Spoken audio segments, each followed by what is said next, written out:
Bonjour. L'apôtre Paul a soigneusement répondu aux nombreuses questions que les chrétiens de la jeune église de Corinthe avaient pu lui poser sur toutes sortes de sujets, ce qui explique pourquoi la première lettre aux Corinthiens qu'il leur a adressée est faite d'une succession de réponses. Paul a d'ailleurs pour cela opéré un classement dans les sujets qu'il a traités. Ainsi, il a commencé par les questions de la vie ordinaire, les 4 premiers chapitres, puis il a mené la réflexion concernant les obligations envers les rites païens de l'époque, chapitres 5 à 10.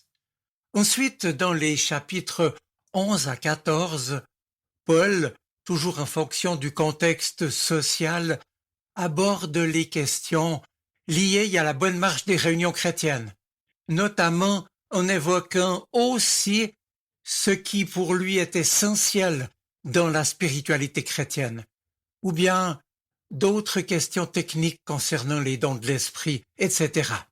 Et puis enfin, Paul aborde le plus important, à savoir la foi en la résurrection du Christ, la foi en notre propre résurrection.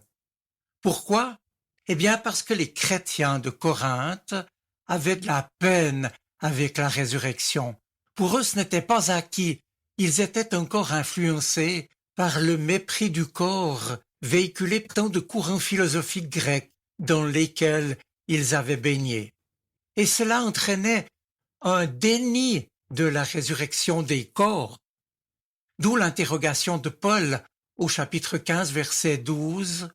Comment se fait-il que certains disent qu'il n'y a pas de résurrection des morts?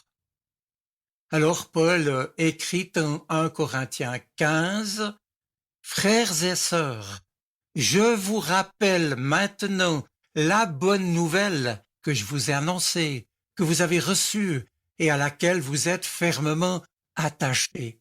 C'est par elle, c'est par cette bonne nouvelle que vous êtes sur la voie du salut, si vous la retenez telle que je vous l'ai annoncée. Autrement, vous auriez cru inutilement. » Et alors Paul en donne le contenu. « Je vous ai transmis avant tout, dit-il, cet enseignement que j'ai reçu moi-même. Le Christ est mort pour nos péchés, comme l'avaient annoncé les Écritures. Il a été mis au tombeau et il est ressuscité le 3e jour, comme l'avaient annoncé les Écritures. Il est apparu à Pierre, puis aux 12 apôtres. Ensuite, il est apparu à plus de 500 de ses disciples à la fois. La plupart d'entre eux sont encore vivants, mais quelques-uns sont morts. Ensuite, il est apparu à Jacques, puis à tous les apôtres. » Fin de citation. Voilà, Paul a rappelé l'évangile reçu et transmis.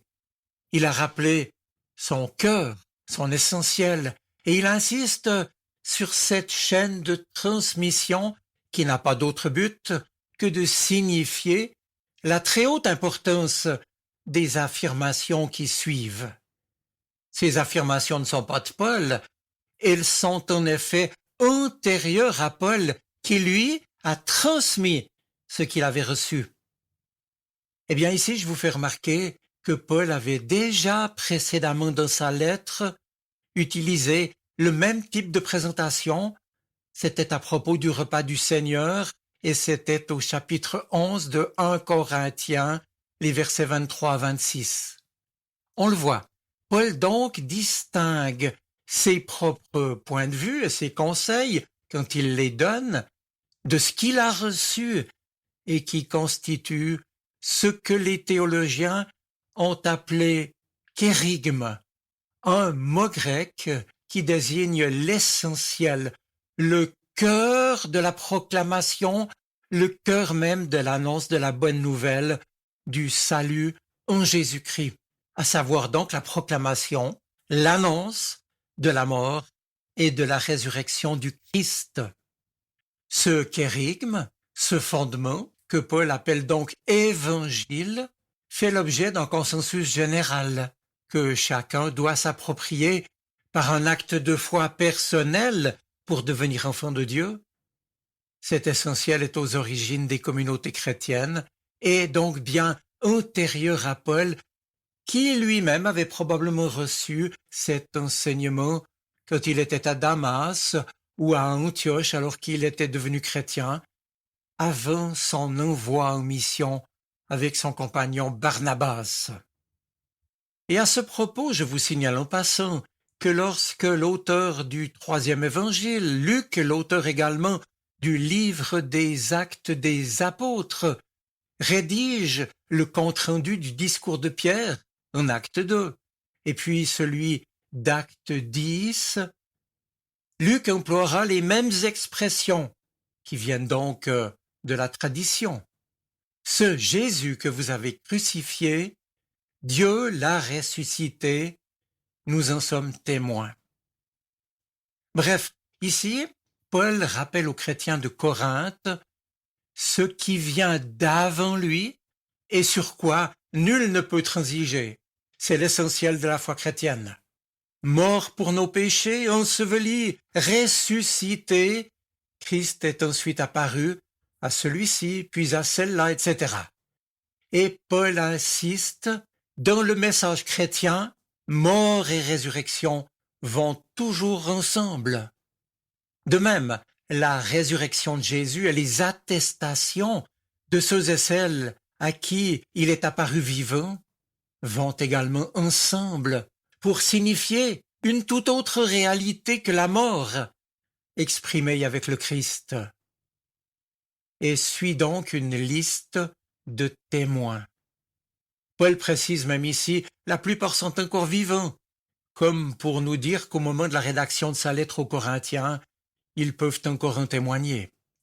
C'est en effet sur leur témoignage que se fonde la certitude que Christ est ressuscité. Alors, dès le verset 12, voici ce que l'apôtre Paul conclut. Nous proclamons donc que le Christ est ressuscité d'entre les morts. Comment alors quelques-uns d'entre vous disent-ils que les morts ne ressusciteront pas? Si tel est le cas, le Christ n'est pas non plus ressuscité. Et si le Christ n'est pas ressuscité, nous n'avons rien à proclamer et vous n'avez rien à croire. Et si le Christ n'est pas ressuscité, votre foi ne mène à rien et vous êtes encore en plein dans vos péchés.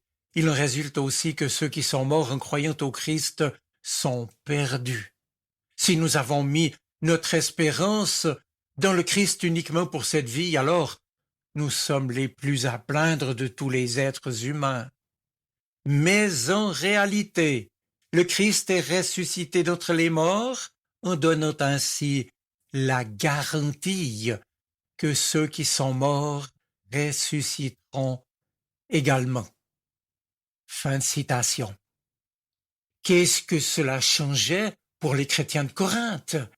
Et en quoi est-ce important pour nous aujourd'hui? Eh bien, dit Paul, c'est justement parce que la foi en Christ ressuscité est première que d'elle découle la foi en la résurrection des morts. Et donc, partant de l'affirmation centrale, Christ est ressuscité, Paul exprime alors sa conviction d'une vie après la mort sous la forme d'un corps spirituel. Paul croit à la résurrection du corps. Certes, il a entendu parler des doutes des Corinthiens, mais Paul, plutôt que de se lancer dans de vaines discussions philosophiques, rend compte simplement de sa conviction en la résurrection des morts. Nous ressusciterons à notre tour. Paul en souligne ainsi l'importance. Christ est mort pour nos péchés. L'expression fait elle aussi partie des toutes premières affirmations du kérygme. Et Paul précisera sa pensée en Romains 4, verset 25, « Livré pour nos fautes, ressuscité pour notre justification. » Oui, les deux sont liés ensemble. C'est l'événement constitué par sa mort. Il a offert sa vie pour nous, et sa résurrection qui constitue la source de notre salut, la victoire de Dieu sur le mal et sur la mort. Par la foi, le chrétien, lui aussi, et la communauté chrétienne tout entière, peuvent se réjouir avec certitude de la victoire de Dieu qui nous emporte avec lui. Nous ressusciterons à notre tour. Christ est ressuscité et nous croyons que nous serons ressuscités avec lui. Alors qu'en retenir, mes amis? Eh bien, ce n'est pas par nos propres forces que nous pouvons triompher du péché et des difficultés, ni du mal et de la mort. C'est par la victoire que le Christ nous a acquise à la croix et au matin de Pâques. Sa mort et sa résurrection sont une réalité qui doit devenir pour nous une expérience vécue. C'est notre histoire. Et puis, si Paul s'est donné autant de peine pour écrire à des chrétiens qui doutaient de la résurrection des morts, c'était bien pour réaffirmer cette résurrection. Et ici, je le cite à nouveau. Christ est le premier d'entre les morts, ou le premier ressuscité.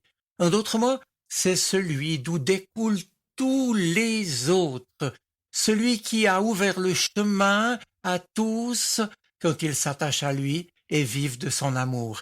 Sa résurrection préside à la nôtre et l'entraîne. C'est vrai, la mort fait partie de notre parcours d'être humain, mais la Bible nous dit aussi que Dieu ne nous a pas abandonnés et qu'il a choisi par amour pour nous d'intervenir dans notre histoire humaine. Ainsi comme l'explique alors Paul dans la suite de son chapitre de 1 Corinthiens 15, nous qui sommes en Adam, donc qui avons été créés comme Adam, désormais, à cause de l'action du Christ, nous sommes maintenant en Christ, c'est-à-dire associés à sa résurrection. D'où sa conclusion. Je cite, « Le Christ est ressuscité d'entre les morts, en donnant ainsi la garantie que ceux qui sont morts ressusciteront également. » Mes amis, dans cette espérance partagée, je vous souhaite une bonne semaine. Soyez bénis. Amen. Sa parole résonne dans mon cœur. Elle est vivante, elle parle. Elle m'aide à choisir, m'illumine. Elle est vivante, elle est poignante, elle touche mon cœur.